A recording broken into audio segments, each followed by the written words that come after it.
क्या आप भी एक पत्रकार हैं या शुरू करना चाहते हैं अपना करियर मीडिया फील्ड में? क्या आप में जुनून है समस्याओं को उजागर करने का? क्या आप में जज्बा है लोगों को न्याय दिलाने का? तो आज ही जुड़िए देश के तेजी से बढ़ते news network right to information समाज की खबरें न्यूज़ एजेंसी के साथ। राइट टू इन्फॉर्मेशन समाज की खबरें न्यूज़ एजेंसी एक नेशनल हिंदी चैनल है। हमारे टीम में 100 से ज़्यादा रिपोर्टर्स काम कर रहे हैं। आप भी जुड़िए राइट टू इन्फॉर्मेशन समाज की खबरें न्यूज़ एजेंसी के साथ और बनाइए पत्रकारिता में अपना सफल career. Rumi said, if words come from the heart, they will enter the heart. Last year, I spent 145 days walking across the land I call home. I started at the edge of the sea and walked through heat, dust and rain until I reached the soft snow of my beloved Kashmir. I wanted to know precisely what it was that I loved. Was it this land? Was it a people? Was it a set of ideas? Almost immediately after I began walking, my knee started to pain. Like a hungry wolf, it would follow me everywhere I went, waiting for me to stop. And then I started to notice something.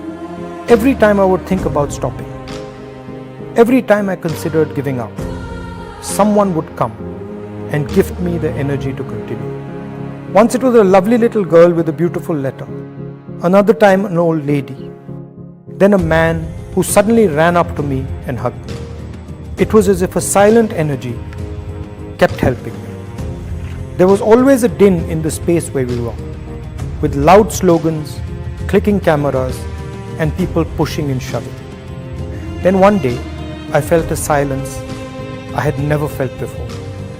I could hear nothing but the voice of the person holding my hand and talking to me. He was a farmer and he spoke about his crop. He was crying as he showed me the strands of rotten cotton. There was nothing I could say, so I stopped walking and hugged him. It happened with children, with mothers, with students.